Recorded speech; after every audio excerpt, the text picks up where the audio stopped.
కాశ్యపాన్వయ సంజాతం శరణ్యార్యపదాశ్రితం తురీయాశ్రమిణం వందే రంగరామానుజం యతిం. అందరికీ దాసోహం. మన ఆచార్యులు శ్రీ శ్రీ శ్రీ త్రిదండి శ్రీ రంగరామానుజీయ స్వామి వారు రచించిన గ్రంథాలని మనం ఆచార్య కైంకర్యంగా వాటిని చదువుకుంటున్నాం. అందులో శ్రీకృష్ణార్జున సంవాదంలో 13వ అధ్యాయంలో ఉన్నాం. మనం 13వ అధ్యాయంలో 29 శ్లోకాల వరకు మనం చదువుకున్నాం. 4899వ ప్రశ్న చదువుకుని ఈరోజు 4900 ప్రశ్నలకి మనం వచ్చాం. అవును, నిజమే, అంతటా క్షేత్రజ్ఞుడు ఉంటాడని చెప్పదలిస్తే ఈ శ్లోకంలో వాడిన సర్వత్రా అనే పదాన్ని 27, 28 శ్లోకాల్లోనే వాడి ఉండేవారు. బాగుంది. తర్వాత ఉపాసన చెప్పండి అని శిష్యుడు అడగగా గురువుగారు 30వ శ్లోకాన్ని చెప్తున్నారు. ప్రకృత్యైవ చ కర్మాణి క్రియమాణాని సర్వసః యః పశ్యతి తదాత్మానం అకర్తారం స పశ్యతి. అన్వయం: కర్మాణి సర్వసః ప్రకృత్యైవ క్రియమాణాని తథా ఆత్మానం అకర్తారం యః పశ్యతి సహ పశ్యతి. తాత్పర్యం: కర్మలను సమస్త విధములా ప్రకృతి చేతనే చేయబడుచుండువానిగాను, అట్లే ఆత్మను కర్త కానివానిగాను ఎవడు తెలుసుకొనుచున్నాడో వాడు ఆత్మను సరిగా ఎరిగినవాడు. కర్మల విషయంగా ఉపాసన చెప్తున్నారన్నమాట.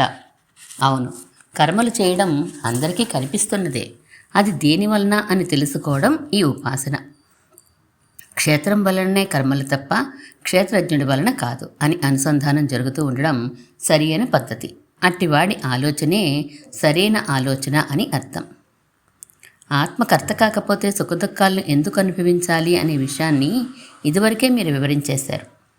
అవును, ఇక్కడ విషయం, ఉపాసకుడు తాను చేస్తున్న కర్మల విషయంలోనూ ఇతరులు చేస్తున్న కర్మల విషయంలోనూ కూడా ఈ అనుసంధానం చేస్తూ ఉండాలి. అవును కదా, మరి తను క్షేత్రజ్ఞుల సంయోగమే, ఇతరులు క్షేత్రజ్ఞుల సంయోగమే అయినప్పుడు ఏదైనా కర్మ తాను చేసినా ఇతరులు చేసినా ఆ కర్మకి కారణం క్షేత్రమే కానీ క్షేత్రజ్ఞుడు కాదు అని అనుసంధానం చేసుకోవాల్సిందే. సరే, తర్వాత ఉపాసన చెప్పండి. యథాభూత పృథగ్భావం ఏకస్థమనుపశ్యతి తత ఏవ చ విస్తారం బ్రహ్మ సంపద్యతే తదా. అన్వయం: యథాభూత పృథగ్భావం ఏకస్థం అనుపశ్యతి తత ఏవ విస్తారంచ తదా బ్రహ్మ సంపద్యతే. తాత్పర్యం: ఎప్పుడైతే జాతులు గుణములు మొదలైన భేదములన్నీ ప్రకృతి అనే ఒక్కదాని యందే చూచేవాడు, దాని విస్తారము కూడా దాని వలనే అని గ్రహించేవాడు శుద్ధాత్మను పొందగలడు. సరిగ్గా అర్థం కాలేదండి తాత్పర్యం. పొట్టిగాను పొడుగ్గాను జంతువులుగాను పక్షులుగాను మానవులుగాను దేవుళ్ళుగాను కీటకాలుగాను ఇలా భూత పృథగ్భావం అనేక విధములుగా ఒకదానికొకటి వేరుపడి ఉండడం క్షేత్రజ్ఞులలో క్షేత్రము వల్లనే అని ఎవరు గ్రహిస్తారో వారు శుద్ధాత్మని పొందగలరు. అంటే క్షేత్రజ్ఞుణ్ణి స్పష్టంగా ఎరుగగలరు అని అర్థం. తత ఏవచ విస్తారం అని అంటే, విస్తారం అంటే వృద్ధి. పిల్లలు మనుమలు మొదలైన వృద్ధి కూడా క్షేత్రము వలనే తప్ప క్షేత్రజ్ఞుని వలన కాదు అని తెలుసుకోవాలి. అదే ఒక ఉపాసన. సరే, తర్వాత ఉపాసన చెప్పండి. 32వ శ్లోకంలో వెనక చెప్పిన ఉపాసనలు కొన్ని హేతువుల ద్వారా స్థిరపరుస్తున్నారు. శ్లోకం చూడు. అనాదిత్వాన్ నిర్గుణత్వాత్ పరమాత్మాయమవ్యయః శరీరస్థోపి కౌంతేయ న కరోతి న లిప్యతే. అన్వయం: కౌంతేయ, అయం పరమాత్మ శరీరస్థోపి అనాదిత్వాత్ అవ్యయః నిర్గుణత్వాత్ న కరోతి న లిప్యతే. తాత్పర్యం: అర్జున, ఈ ఆత్మ శరీరమందున్న వాడైనా అనాది కనుక ఈ ఆత్మ శరీరమందున్న వాడైనా అనాది కనుక నాశము లేనివాడు, సత్వాది గుణములు లేనివాడు కనుక కర్మలు చేయుడు, వాటిచే ప్రభావితుడు అవడు. పరమాత్మ అని ఉంటే ఆత్మని అర్థం చెప్తున్నారు. ఇదివరకు చెప్పుకున్నాం కదా ఈ విషయం. ఈ ప్రకరణం అంతా ఆత్మ గురించే కనుక ఇక్కడ పరమాత్మ అంటే దేహము మనస్సు అనే ఆత్మల కన్నా శ్రేష్ఠుడు అని అర్థం. దేహాన్ని మనసుని కూడా ఆత్మలనే పదంతో పిలవడం ఆనవాయితీ ఉన్నది కనుక శ్రీమన్నారాయణుడనే పరమాత్మని ఇక్కడ చెప్పడం లేదు అని గుర్తు కోసం కాబోలు అయం పరమాత్మ, ఈ పరమాత్మ అని ముక్తాయించారు. అయితే ఈ శ్లోకంలో సారం ఏంటి? శరీరంలో ఉన్నాడు కనుక ఈ ఆత్మ శరీరంలాగే నశిస్తాడే అనే అనుమానాన్ని, శారీరక కర్మలు జరుగుతూ ఉంటే ఆత్మ కూడా చేసినట్లే కదా అనే అనుమానాన్ని తొలగిస్తూ అనాది నిర్గుణుడు ఈ ఆత్మ అవడమే అవ్యయుడు అకర్త అవడానికి కారణం అని చెప్తున్నారు. నలిప్యతే అని కూడా అన్నారు. దేహ స్వభావాలు వాడిని ప్రభావితం చేయవు అని అర్థం. అదెలా? నిర్గుణుడు కనుక సత్వరజస్తమో గుణాల ప్రభావం ఉండదు కనుక కర్మలు చేయడు అని అన్నారు. బాగుంది. కానీ శరీరం చేసే కర్మల చేత ప్రభావితుడు కాడు అని ఎలా చెప్తారు? 33వ శ్లోకంలో వివరిస్తున్నారు చూడు. యథా సర్వగతం సౌక్ష్మ్యాత్ ఆకాశన్నోపలిప్యతే సర్వత్రావస్థితో దేహే తదాత్మానోపలిప్యతే. అన్వయం యథా ఆకాశం సర్వగతమపి సౌక్ష్మ్యాత్ న ఉపలిప్యతే తథా ఆత్మ సర్వత్ర దేహే అవస్థితః అపి న ఉపలిప్యతే. తాత్పర్యం, ఏ విధంగా ఆకాశం సమస్త వస్తువులందు వ్యాపించినదైనను సూక్ష్మమగుట వలన అంటే ఆయా వస్తువుల స్వభావము చేత అంటబడదో, అట్లే ఆత్మ కూడా అన్ని దేహములందునూ వ్యాపించి ఉన్నప్పటికీ ఆ దేహ స్వభావముల చేత అంటబడడు. అర్థమైంది. ఆకాశం సూక్ష్మం, ఆత్మ కూడా అంతే కదా? కాదు, అంతకంటే సూక్ష్మం. సూక్ష్మానికే వస్తువుల స్వభావం అంటకపోతే అతి సూక్ష్మానికి ఎలా అంటుతుంది అని అర్థం. ఇక్కడ విచిత్రం చూసారా గురువుగారు? సర్వగతం ఆకాశం అన్నారు, సర్వత్ర దేహే అవస్థితః ఆత్మ అని అన్నారు. అవును, ఆకాశం వ్యాపించని వస్తువు ఉండదు, కానీ ఆత్మ అలా అంతటా వ్యాపించి ఉండదు. తనకి నిర్దేశించబడిన ఒకానొక దేహంలో మాత్రం అంతటా వ్యాపించి ఉంటుంది. తన ధర్మభూత జ్ఞానం చేత ఆత్మ అణుస్వరూపం కనుక అది వ్యాపించింది అంటే ధర్మభూత జ్ఞానం చేతనే అవుతుంది. దేహం వెలుపలికి ఆ ధర్మభూత జ్ఞానం వ్యాపించదా? విషయగ్రహణం వరకు కొంత వ్యాపించినా పరిమిత పరిధిలోనే, పరిమిత సమయంలోనే వ్యాపించగలడు జీవాత్మ. ముక్తాత్మలు మరియు పరమాత్మ అయిన శ్రీమన్నారాయణమూర్తి అలా కాకుండా అంతటా అన్ని వేళలా తమ ధర్మభూత జ్ఞానం చేత వ్యాపించి ఉండగలరు. ఇది కూడా ఒక ఉపాసన అంటారా? క్షేత్రజ్ఞులలో క్షేత్రం స్థూలమని, క్షేత్రజ్ఞుడు సూక్ష్మమని అనుసంధానం చేయడం కూడా ఒక ఉపాసనే. సరే, 34వ శ్లోకం చెప్పండి. యథా ప్రకాశయత్యేకః కృష్ణం లోకమిమం రవిః క్షేత్రం క్షేత్రే తదా కృష్ణం ప్రకాశ ఇతి భారత. అన్వయం, హే భారత, యథా ఏకః రవిః కృష్ణం ఇమం లోకం ప్రకాశయతి తదా క్షేత్రే క్షేత్రం కృష్ణం ప్రకాశయతి. తాత్పర్యం, అర్జున, సూర్యుడు ఒక్కడే సమస్తమైన ఈ లోకాన్ని ఎలా ప్రకాశింపచేస్తున్నాడో అట్లే క్షేత్రజ్ఞుడైన ఆత్మ క్షేత్రాన్ని అంటే ఈ శరీరాన్నంతటను ప్రకాశింపచేయును. ఈ అధ్యాయం ప్రారంభంలో ఏతద్యో వేత్తి తం ప్రాహుః అనే శ్లోకం చెప్తూ వీరు క్షేత్రం ఎరుగబడునది, క్షేత్రజ్ఞుడు ఎరిగేవాడు అని వివరించారు. అలాగే ఇక్కడ కూడా ప్రకాశించేది క్షేత్రం, ప్రకాశింపచేసేవాడు క్షేత్రజ్ఞుడు అనే ఉపాసన స్వీకరించవచ్చా? తప్పకుండాను. అదే ఈ శ్లోక అభిప్రాయం కూడాను. ఇంకో స్పష్టత వచ్చింది చూడు. ఏంటది? కొందరు ఇలా చెప్తారు, మన ప్రతి శరీరంలోనూ ప్రధాన జీవుడు ఒకడు ఉంటాడు, అప్రధాన జీవులు కోట్లాది ఉంటారు. ప్రధాన జీవుడి మాట వారందరూ వింటారు. చెయ్యో కాలో తెగిపోయినప్పుడు కొంతమంది అప్రధాన జీవులు బయటికి వెళ్ళిపోతారు. మన రాష్ట్రంలో ఒక భాగం వేరే రాష్ట్రమైపోయినట్లుగా శరీరం అనుభవించే కర్మలన్నీ ప్రధాన జీవుడి వలన వచ్చినవే. అబ్బే, ఇదేంటి? ఇలా ఓ సిద్ధాంతం ఉన్నదా? అది మన విశిష్టాద్వైతమేనా? దీనికి ప్రమాణాలేంటి? ఆ ప్రశ్నలన్నిటినీ అది చెప్పేవారిని అడుగుదు కానీ ఈ 34వ శ్లోకం వలన లోకానికి సూర్యుడొక్కడే ఎలా ఉంటాడో అలాగే ఒక దేహానికి కూడా జీవుడొక్కడే ఉంటాడు అని చాలా స్పష్టంగా చెప్తున్నారు. అవును, నిజమే. చివరి శ్లోకం చెప్పండి. క్షేత్రజ్ఞయోరేవమంతరజ్ఞానచక్షుషా భూత ప్రకృతి మోక్షంచ ఏ విదుర్యాంతి తే పరం. అన్వయం, ఏవ జ్ఞానచక్షుషా క్షేత్రజ్ఞయో అంతరం భూత ప్రకృతి మోక్షంచ ఏ విదుః తే పరం యాంతి. తాత్పర్యం: ఈ విధంగా జ్ఞానదృష్టితో క్షేత్రజ్ఞుల యొక్క భేదమును, సమస్త భూతములుగా పరిణమించిన ప్రకృతి నుండి విడివడే మార్గమును ఎవరు తెలుసుకుంటారో వారు పరిశుద్ధాత్మ స్వరూపంను పొందుచున్నారు. 13వ అధ్యాయం నెమ్మదిగా ముగిసింది. ఇది ఎవరికి ఎక్కువ ఉపయోగం అంటారు? మోక్షార్థులు 2 రకాలు కదా. ఆత్మప్రాప్తి కాములు ఒక రకం, భగవత్ప్రాప్తి కాములు 2వ రకం. మొదటి రకం వారికి ఈ ఉపాసనలవి ఎక్కువ అవసరం. భగవత్ప్రాప్తి కాములకి ఈ అధ్యాయం అవసరమే లేదా? ఎందుకు అవసరం లేదు? ప్రకృతిని పురుషుణ్ణి వివేకించి చూడడం అందరికీ అవసరమే.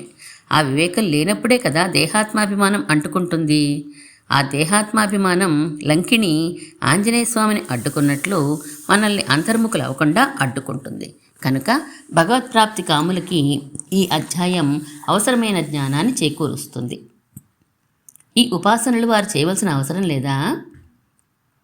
భగవద్ ఆదేశం కనుక ఆయన కైంకర్య రూపంగా చేస్తే చేయవచ్చు.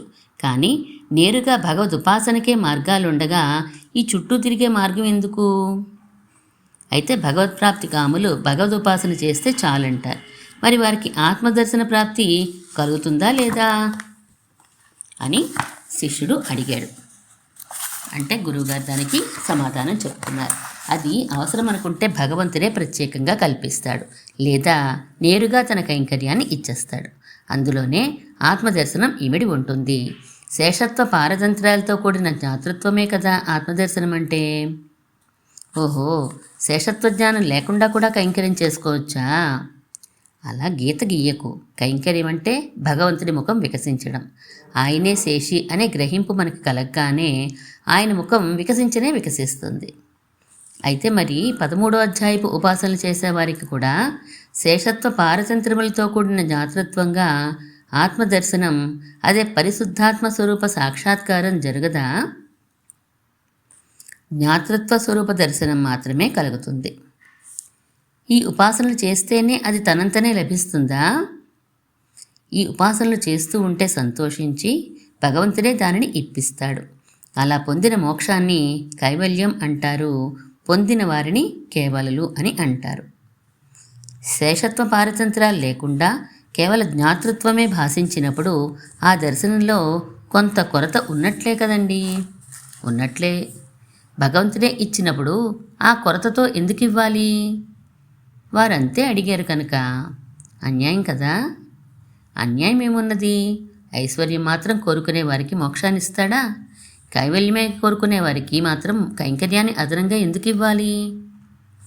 నిజమేనండి. అందుకే పెద్దలు కైవల్యం జోలికి పోవద్దంటారు కాబోలు. కైవల్య లాభం కూడా కైంకర్య కాములకు వచ్చేస్తుంటే ఇక కైవల్యం ఒక్కటే కోరడం తెలివి తక్కువ కదా.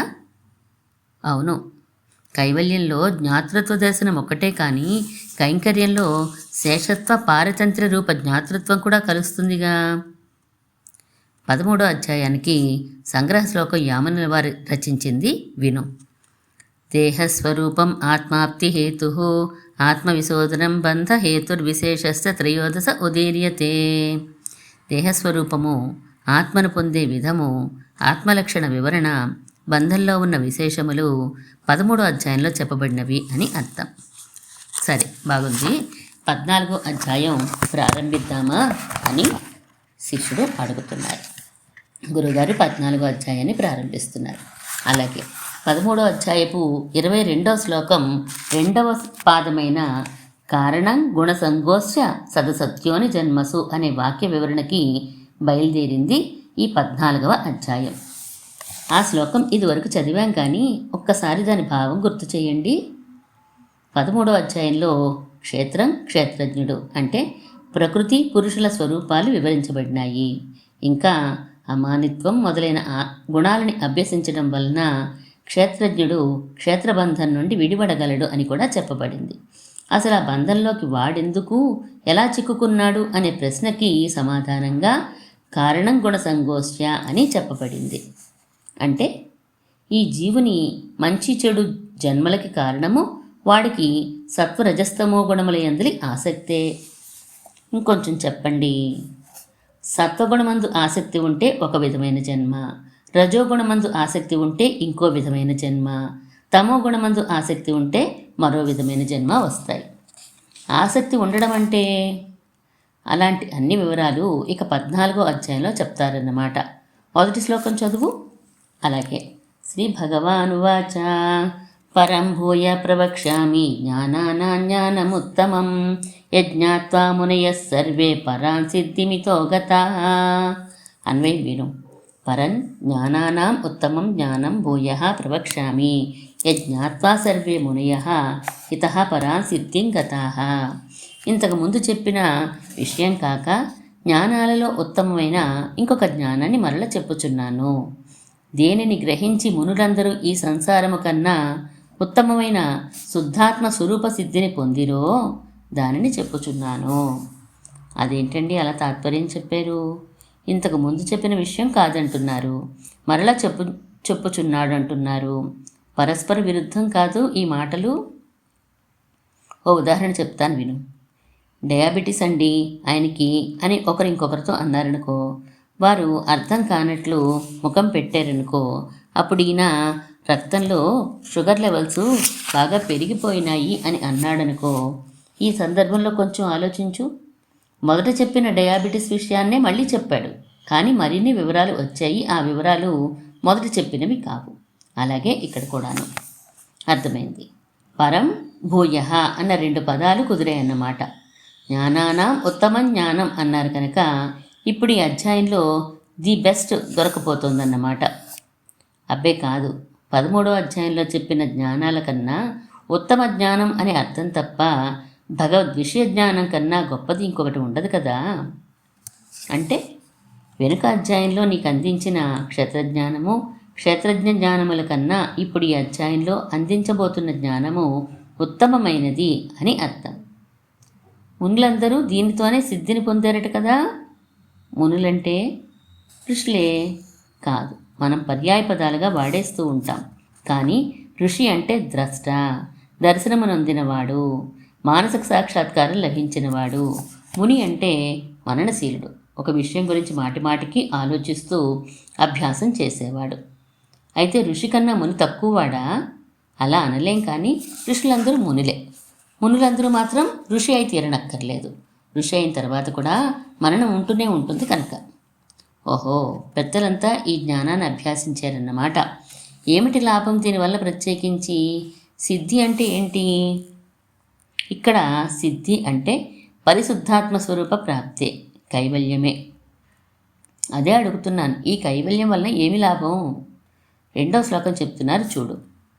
ఇదజ్ఞానముపాశ్రిత్య మమ సాధర్మ్యమాగతాః సర్గేపి నోపజాయంతే ప్రళయేన వ్యదంతి చ. అన్వయం ఇదజ్ఞాన ఉపాశ్రిత్య మమ సాధర్మ్యం ఆగతాః సర్గే అపి నోపజాయంతే ప్రళయే చ న వ్యదంతి. తాత్పర్యం, ఈ జ్ఞానాన్ని పొందిన వారు నా సామ్యమును పొంది సృష్టి సమయంలో జన్మించరు, ప్రళయంలో నశించరు. పెద్ద గొప్పేముంది? ఎలాగూ ఆత్మ పుట్టదు చావదు అని చెప్తూనే ఉన్నారుగా. ప్రకృతితో కలవడం వల్ల శరీరాన్ని స్వీకరించడాన్ని జన్మించడమని, ఆ శరీరాలని విడవడం నశించడమని ఇక్కడ అర్థం. అంటే ఈ జ్ఞానమును పొందిన వారికి ఇక జన్మ మరణములు ఉండవు అని అర్థం. ఓహో, మరి పరమాత్మతో సమానమైపోతారని కూడా అన్నారే. మమ సాధర్మ్యమాగతాః, నాతో సామ్యాన్ని పొందుతారు అంటే అన్ని విషయాల్లోనూ కాదు, సృష్టిలో జన్మించడము ప్రళయంలో మరణించడం అనే 2 విషయాల్లోనే. ఆహాహా, అర్థమైంది. పరమాత్మ ఎలాగైతే సృష్టి సంహారములకు అతీతుడో అలా ఈ శుద్ధాత్మ కూడా అతీతుడు అని చెప్పడం అన్నమాట. అంతే తప్ప భగవత్ ప్రాప్తికాములు పరమపదానికి వెళ్ళిపోయి పెరుమాళ్ల వలె దివ్యమంగళ విగ్రహాలతో వెలిగిపోయేట్లు కాదన్నమాట ఈ శుద్ధాత్మ దర్శనం పొందిన కేవలలు. అవును, వారి సాధర్మ్యం వేరు, వీరి సాధర్మ్యం వేరు. అసలు ఇంతకీ ఈ క్షేత్రజ్ఞులను కలిపిందెవరు? రామాయణం అంతా విని ఏదో ప్రశ్న వేసాడన్నట్లు మళ్ళా మొదటికి వచ్చి అడుగుతున్నావా? 7వ అధ్యాయం గుర్తులేదు? భూమిరాపోనలో వాయు కమ్మనో బుద్ధిరేవచ అహంకార ఇతి యమ్మే భిన్నా ప్రకృతిరష్టధా అపరేయమితస్త్వన్యాం ప్రకృతిం విద్ధి మే పరాం జీవభూతాం మహాబాహో ఏతం ధార్యతే జగత్. ఈ 5 శ్లోకాలు గుర్తు తెచ్చుకో. నువ్వు గుర్తొస్తున్నాయి కానీ ఒక్కసారి మళ్ళీ అర్థం చెప్పండి. భూమి, జలం, అగ్ని, వాయువు, ఆకాశం, మనస్సు, బుద్ధి, అహంకారం అనే 8 విధముల ప్రకృతి నాదే. ఎంతకన్నా విలక్షణమైన జీవ సముదాయం కూడా నాదే అని అర్థం. అయితే క్షేత్రము, క్షేత్రజ్ఞులు కూడా భగవంతుడికి శేషభూతులే అయినప్పుడు వారి కలయిక కూడా భగవంతుడి ఇచ్చకి లోబడే ఉంటుంది కదా. అంటే మీ ఉద్దేశం ప్రకృతి పురుషుల కలయిక భగవంతుడి వల్లనే అనా? అవును, సందేహం ఏమున్నది? అదే విషయాన్ని ఈ అధ్యాయపు 4వ శ్లోకంలో స్పష్టపరుస్తున్నాడు భగవానుడు స్వయంగా. ముందుగా 3వ శ్లోకాన్ని చదువుతున్నానండి. మమ యోనిర్మహద్బ్రహ్మ తస్మిన్ గర్భం దదామ్యహం సంభవ సర్వభూతానాం తతో భవతి భారత. అన్వయం విను. హే భారత, యోని మహద్బ్రహ్మ మమ తస్మిన్ గర్భం అహం దదామి తతఃసర్వభూతానాం సంభవః భవతి. తాత్పర్యం: అర్జున, కారణమైన ప్రకృతి నాది, దాని యందు జీవమును నేను ఉంచుతున్నాను, ఆ పైన అన్ని భూతముల ఉత్పత్తి జరుగుచున్నది. తెలిసినట్లున్నది కానీ తెలియలేదు. యోని అంటే కారణమని అర్థమా?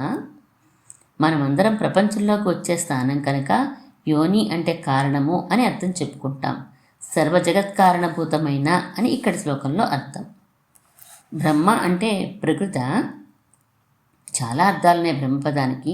ఇదివరకు ఒక మారు చెప్పుకున్నాం. ఉపనిషత్తులో ఎస్ సర్వజ్ఞ సర్వవిత్ అనే వాక్యంలో బ్రహ్మ అంటే ప్రకృతి అని వాడారు. ఇంకా వేదం, పరమాత్మ, ఆత్మ ఇలా అనేక అర్థాలున్నాయి. ఇక్కడ ప్రకృతి అనే అర్థం తీసుకోబడింది. మరి మహద్బ్రహ్మ అని ఎందుకంటున్నారు? మూల ప్రకృతిని సూచించడానికి. అంటే మనకి కనిపించే ఈ జగత్తంతా పాంచభౌతికం. అంటే భూమి, నీరు, అగ్ని, వాయువు, ఆకాశం అనే 5 భూతములతో చేయబడింది. ఈ 5 భూతాలకి కారణం అహంకారం అనే తత్వం, దానికి కారణం మహత్ అనే తత్వం, దానికిన్ని కారణమైనది ప్రకృతి. అలా అన్నింటికీ కారణమైన ప్రకృతి చెప్పడానికి, గొప్ప ప్రకృతి అని అనడానికి మహద్బ్రహ్మ అని అన్నారు. ఓ, ఆ ప్రకృతిలో తాను గర్భాన్ని ఉంచుతాడా? గర్భం ఉంచడం అంటే ఎవరైనా ఒక స్త్రీని గర్భవతి అంటూ ఉంటామా? అంటే ఏంటి? గర్భమును ధరించినది అని అర్థం. అంటే ఏంటి? ఆమె కడుపులో ఒక బిడ్డ ఉన్నట్లు అర్థం కదండి. ఆ లౌకిక ఉదాహరణనే తీసుకుంటూ ఇక్కడ జీవము లేదా జీవ సమూహమును గర్భం అని వ్యవహరించారు. తమాషాగా ఉంది. ప్రకృతి యందు జీవాత్మలను నేను ఉంచుతున్నాను అని ఇక్కడ చెప్పి, ప్రకృతి నాదే, జీవాత్మలు నావే అని 7వ అధ్యాయంలో చెప్పారు. ఉంచడం కూడా నా ఇష్టమే అని అర్థం కాబోలైతే. అవును, ఇనప ముక్క, అయస్కాంతం ఒకదానికొకటి చటుక్కున అంటుకుపోయినట్లు క్షేత్రజ్ఞుల సంసర్గం చెందవు సుమా. నేను ప్రకృతి యందు జీవ సమూహమును స్వయంగా ఉంచితే అప్పుడు సర్వభూతానాం సంభవః భవతి అని భూతముల ఉత్పత్తి జరుగుతుంది అని వివరిస్తున్నాడు పరమాత్మ. ఏమండి, చిన్న విశేషం కనిపిస్తోంది. 7వ అధ్యాయం 4-5 శ్లోకాల్లో ఉన్న మే అన్న పదాన్ని ఇక్కడ మార్చి మమ అని వాడినట్లున్నారు. అక్కడ పరాప్రకృతి అన్న పదాన్ని ఇక్కడ గర్భం అన్నారు. సరిపోయిందా? బాగానే ఉంది. ఇక 4వ శ్లోకంలో మరింత స్పష్టంగా చిత్తు అచిత్తులను కలిపేది నేనే అని చెప్పబోతున్నారు. ఎందుకు? ఇదివరకే చెప్పేశారుగా, మళ్ళీ ఎందుకు? వివరం విను. సృష్టి 3 రకాలుగా ఉంటుంది. 1 ప్రాకృత సృష్టి, 2 నైమిత్తిక సృష్టి, 3 నిత్య సృష్టి.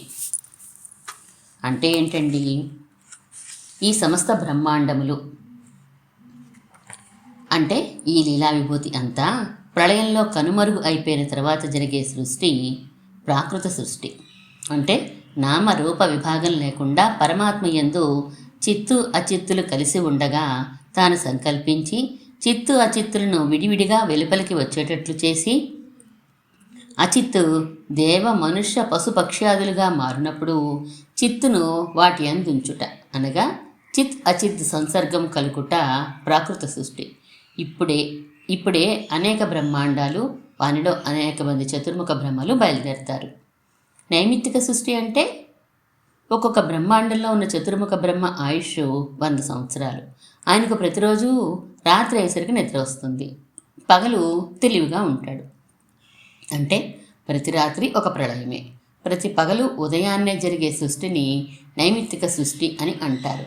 ఆ బ్రహ్మాండంలో ఉన్న జీవులే తిరిగి తిరిగి కర్మానుభవం కోసం వివిధ శరీరాలు ధరిస్తూ ఉంటారు. మరి నిత్య సృష్టి అంటే పులులకు పులులు, సింహాలకు సింహాలు, ఆవులకు ఆవులు, పురుగులకు పురుగులు, పక్షులకు పక్షులు, మానవులకు మానవులు, ఇలా ప్రతిరోజు ప్రతిక్షణం జరిగే సృష్టిని నిత్య సృష్టి అని అంటారు. ఓహో అలాగా. 3వ శ్లోకంలో ప్రాకృత సృష్టి, నైమిత్తిక సృష్టి సందర్భాల్ని చెప్పారు. 4వ శ్లోకంలో నిత్య సృష్టి చెప్పబోతున్నారు. అవునా అండి? ఆ 4వ శ్లోకంలో ఏం చెప్పారో నిత్య సృష్టి గురించి మనం రేపు తెలుసుకుందాం. ఈరోజు మనం భగవద్గీత 13వ అధ్యాయంలోని 14వ అధ్యాయం, భగవద్గీత 14వ అధ్యాయంలోని 3 శ్లోకాలు తెలుసుకున్నాం. మనం 4967వ ప్రశ్న వరకు మనం చదువుకున్నాము. మిగిలింది రేపు తెలుసుకుందాం. 14వ అధ్యాయంలో మిగిలిన శ్లోకాలు రేపు ప్రారంభించుకుందాం. శ్రీమన్మహాభూతపురే శ్రీమత్కేశవ యజ్వరః కాంతిమత్యాం ప్రసూతాయ ఇతి రాజాయ మంగళం.